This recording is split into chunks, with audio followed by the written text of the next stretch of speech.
ಇವತ್ತು ಹುರುಳಿಕಾಳು ಮೊಳಕೆ ಕಟ್ಟಿರೋ ಸಾಂಬಾರು ಮಾಡೋಣ ಅಂತ ಹೇಳಿ ಮಸಾಲೆಗೆ ಬೇಕಾಗಿರೋಂಥ ಐಟಮ್ಸ್ ಎಲ್ಲ ರೆಡಿ ಮಾಡಿ ಇಟ್ಕೊಂಡಿದ್ದೀನಿ. ಒಂದು 2 ದೊಡ್ಡ ಈರುಳ್ಳಿ ತೊಗೊಂಡಿದ್ದೀನಿ, ಒಂದು ಟೊಮ್ಯಾಟೊ, ಒಂದು 10 ಖಾರದ ಮೆಣಸಿನ್ಕಾಯಿ, ಶುಂಠಿ, ಬೆಳ್ಳುಳ್ಳಿ, ಚಕ್ಕೆ, ಲವಂಗ, ಮತ್ತು ನೋಡಿ ಮೊಳಕೆ ಕಟ್ಟಿರೋಂತಹ ಕಾಳುಗಳು, ಸ್ವಲ್ಪ ಕೊತ್ತಂಬರಿ ಸೊಪ್ಪು ಇದನ್ನು ಇಟ್ಕೊಂಡಿದ್ದೀನಿ. ಸ್ವಲ್ಪ ತೆಂಗಿನಕಾಯಿ ಹಾಕ್ಕೊಂಡು ಗ್ರೈಂಡ್ ಮಾಡ್ಕೊಳ್ಳೋ ಅಂಥದ್ದು. ಈಗ ಒಂದು ಅರ್ಧ ಅಷ್ಟು ತೆಂಗಿನಕಾಯಿ ಹಾಕ್ಕೊಳ್ಳೋಣ ಈಗ ಸಾಂಬಾರಿಗೆ. ನೋಡಿ ತೆಂಗಿನಕಾಯಿ ಒಂದು ಸ್ವಲ್ಪ ತಗೊಂಡಿದ್ದೀನಿ. ಸಾಂಬಾರಿಗೆಲ್ಲ ಬಿಡಿಸಿಟ್ಕೊಂಡಿದ್ವಲ್ಲ, ಇದರಲ್ಲಿ ಈಗ ಈರುಳ್ಳಿನ ಮಾತ್ರ ಫಸ್ಟು ಹುರ್ಕೊಳ್ಳೋಣ. ಸೊ ಫಸ್ಟು ಈರುಳ್ಳಿನೇ ಚೆನ್ನಾಗಿ ಹುರ್ಕೊಬೇಕು. ಇದು ಮಟನ್ ಸಾಂಬಾರು ಥರ ಮಸಾಲೆ ಹಾಕಿ ಮಾಡೋದ್ರಿಂದ ತುಂಬ ಚೆನ್ನಾಗಿರುತ್ತೆ. ನಾನ್ ವೆಜ್ ತಿಂದಿರೋವಂತಹ ಟೈಮಲ್ಲಿ ಮಸಾಲೆ ಹಾಕಿ ಈ ರೀತಿ ಮೊಳಕೆ ಕಾಳು ಸಾಂಬಾರು ಮಾಡೋದ್ರಿಂದ ಸೊ ತುಂಬ ಚೆನ್ನಾಗಿರುತ್ತೆ. ಎಣ್ಣೆ ಹಾಕ್ಕೊಂಡು ಫ್ರೈ ಮಾಡ್ಕೊಳ್ಳೋಣ ಫಸ್ಟ್ ಈರುಳ್ಳಿ ಮಾತ್ರ. ಹೊಸದಾಗಿ ಅಡುಗೆ ಕಲಿಯೋರಿಗೆ ನನ್ನ ಈ ವಿಡಿಯೋ ತುಂಬ ಯೂಸ್ ಆಗುತ್ತೆ ಅಂತ ಅಂದ್ಕೊತಾ ಇದ್ದೀನಿ. ಈಗ ಒಣಮೆಣ್ಸಿನ್ಕಾಯಿ ಹಾಕ್ಕೊಂಡು ಫ್ರೈ ಮಾಡ್ಕೊತಾ ಇದ್ದೀನಿ.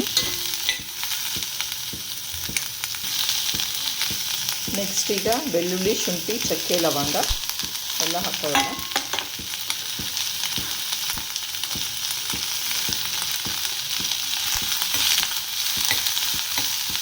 ಹೊಸದಾಗಿ ಯಾರೆಲ್ಲ ಇವತ್ತಿಂದ ನನ್ನ ಚಾನಲ್ನ ನೋಡ್ತಾ ಇದ್ದೀರಾ, ಪ್ಲೀಸ್ ಸಬ್ಸ್ಕ್ರೈಬ್ ಮಾಡ್ಕೊಂಡು ನೋಡಿ.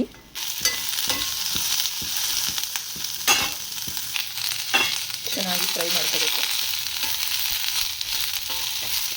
ಒಂದು 2 ಸ್ಪೂನ್ ಎಣ್ಣೆ ಹಾಕ್ಕೊಂಡು ಎಣ್ಣೆಯಲ್ಲಿ ಬಾಡಿಸ್ಕೊತಾ ಇದ್ದೀನಿ. ಇದೆಲ್ಲ ನೀಟಾಗಿ ಫ್ರೈ ಆಗ್ತಾಯಿದೆ. ಈಗ ಒಂದು ಬೌಲಷ್ಟು ಹುರ್ಗಡ್ಲೆ ಹಾಕ್ಕೊತೀನಿ. ಹುರ್ಗಡ್ಲೆ ಹಾಕೊಂಡ್ರೆ ಸಾರು ಸ್ವಲ್ಪ ಗಟ್ಟಿ ಬರುತ್ತೆ ಅಂತ ಹೇಳಿ. ನೆಕ್ಸ್ಟ್ ಹುರ್ಗಡ್ಡೆ ಎಲ್ಲ ಫ್ರೈ ಆದಮೇಲೆ ಒಂದು ಟೊಮೆಟೊ ಹಾಕೋಣ.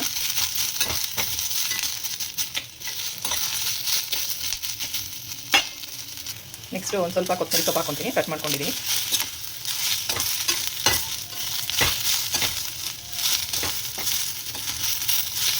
ಇದಕ್ಕೆ ಗಸಗಸೆ ಇದ್ದರೆ ಗಸಗಸೆನೂ ಹಾಕೊಬೋದು.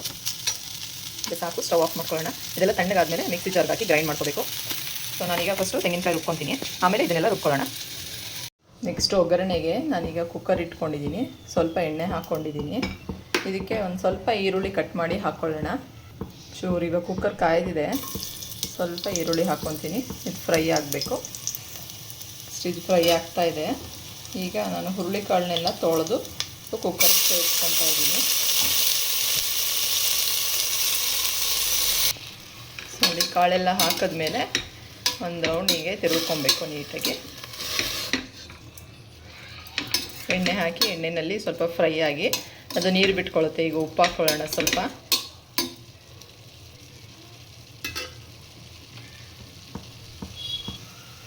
ಈಗ ಸ್ವಲ್ಪ ಉಪ್ಪು ಹಾಕ್ಕೊತಾ ಇದ್ದೀನಿ. ನೋಡ್ಕೊಂಡು ಹಾಕ್ಕೊಳ್ಳಿ, ಜಾಸ್ತಿ ಆದರೆ ಚೆನ್ನಾಗಿರಲ್ಲ. ಸೊ ಮಸಾಲೆದಕ್ಕೆಲ್ಲ ಸ್ವಲ್ಪ ಉಪ್ಪು ಕಮ್ಮಿನೇ ಇರಬೇಕು. ಹಾಗಾಗಿ ಮಸಾಲೆ ರುಬ್ಬಿದ್ದೀನಿ ನೋಡಿ. ಈಗ ಇದಕ್ಕೆ 1 ಸ್ಪೂನಷ್ಟು ಧನಿಯಾ ಪುಡಿ ಹಾಕ್ಕೊಳ್ಳೋಣ. ಸೊ ಧನಿಯಾ ಪುಡಿ ಅಂದರೆ ನಾನು ಧನಿಯಾನೇ ಹುರಿದು ಮತ್ತೆ ಪುಡಿ ಮಾಡಿರೋವಂಥದ್ದು ಮಿಕ್ಸಿಲೇ, ಬೇರೆ ಇನ್ನೇನು ಮಿಕ್ಸ್ ಮಾಡಿಲ್ಲ ಇದಕ್ಕೆ, ಬರೀ ಧನಿಯಾ ಪುಡಿ ಅಷ್ಟೇ. ಇದು 1.5 ಸ್ಪೂನ್ ಹಾಕ್ಕೊಂಡಿದ್ದೀನಿ. ನೋಡಿ ಮಸಾಲೆ ಎಲ್ಲ ರುಬ್ಬಿ ಈಗ ಸ್ವಲ್ಪ ನೀರು ಹಾಕ್ಕೊಂಡು ತೆಳು ಮಾಡ್ಕೊಂಡಿದ್ದೀನಿ. ಈಗ ಕುಕ್ಕರ್ಗೆ ಹಾಕ್ಕೊಳ್ಳೋಣ ಮಸಾಲೆ ಎಲ್ಲನೂ. ಸೊ ಇದಕ್ಕೆಲ್ಲ ನೀರು ಹಾಕ್ಕೊಂಡು ಎಷ್ಟು ತೆಳು ಬೇಕೋ ಅಷ್ಟು ಮಸಾಲೆ ಎಲ್ಲ ನೀರು ಎಲ್ಲ ಮಿಕ್ಸ್ ಮಾಡೋಣ. ಸೊ ನೋಡಿ ಈಗ ಇಷ್ಟು ಕನ್ಸಿಸ್ಟೆನ್ಸಿ ನನಗೆ ಸಾಕಾಗುತ್ತೆ. ಸೊ ಇಷ್ಟು ತೆಳು ಮಾಡ್ಕೊಂಡಿದ್ದೀನಿ. ಸೊ ಇದು ಹುರುಳಿಕಾಳು ಮೊಳಕೆ ಕಟ್ಟಿದ ಸಾಂಬಾರಿಗೆ ಮಸಾಲೆ ಸಾಂಬಾರು. ಈಗ ಒಂದು 2 ಸಲ ಕೂಗಿಸ್ಕೊತೀನಿ ಸಾಕು. ಉಪ್ಪು ಎಲ್ಲ ಒಂದು ಕುದಿ ಬಂದಮೇಲೆ ಚೆಕ್ ಮಾಡಿಕೊಂಡು ಆಮೇಲೆ ನಾನು ಲಿಡ್ ಕ್ಲೋಸ್ ಮಾಡಿ 2 ವಿಷಲ್ ಕೂಗಿಸ್ಕೊತೀನಿ. ಸೊ ಉಪ್ಪು ಖಾರ ಎಲ್ಲ ಕರೆಕ್ಟಾಗಿದೆ, ಚೆಕ್ ಮಾಡಿದ್ದೀನಿ. ಸೊ ಈಗ ಲಿಡ್ ಕ್ಲೋಸ್ ಮಾಡಿ 2 ವಿಷಲ್ ಕೂಗಿಸಿದ್ರೆ ಸೊ ಮೊಳಕೆ ಕಾಳು ಸಾಂಬಾರು ರೆಡಿ ಆಗುತ್ತೆ.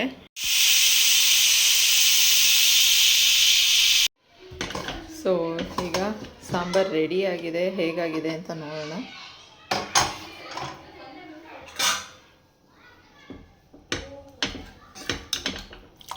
ಸೊ ಗಟ್ಟಿಯಾಗಿ ತುಂಬ ಚೆನ್ನಾಗಾಗಿದೆ ಸಾಂಬಾರು. ಸೊ ನೋಡಿ ನಾವು ಇಷ್ಟು ಗಟ್ಟಿಯಾಗಿ ಮಾಡ್ಕೊಳ್ಳೋದು ಸಾಂಬಾರು. ಮೊಳಕೆ ಕಾಳು ಸಾಂಬಾರು ಗಟ್ಟಿ ಇದ್ದರೆ ಚೆನ್ನಾಗಿರುತ್ತೆ, ನೀರು ಥರ ಇದ್ದರೆ ಅಷ್ಟು ಇಷ್ಟ ಆಗೋಲ್ಲ. ಸೊ ಇದು ಚಪಾತಿಗೆ, ಮುದ್ದೆಗೆ, ರೈಸಿಗೆಲ್ಲ ತುಂಬ ಚೆನ್ನಾಗಿರುತ್ತೆ. ಸೊ ನೀವು ಒಂದ್ಸತಿ ಟ್ರೈ ಮಾಡಿ. ಸೊ ಹೇಗೆ ಬಂತು ಏನು ಅಂತ ಕಮೆಂಟ್ ಮಾಡಿ ತಿಳಿಸಿ. ಸೊ ತುಂಬ ಚೆನ್ನಾಗಿರುತ್ತೆ.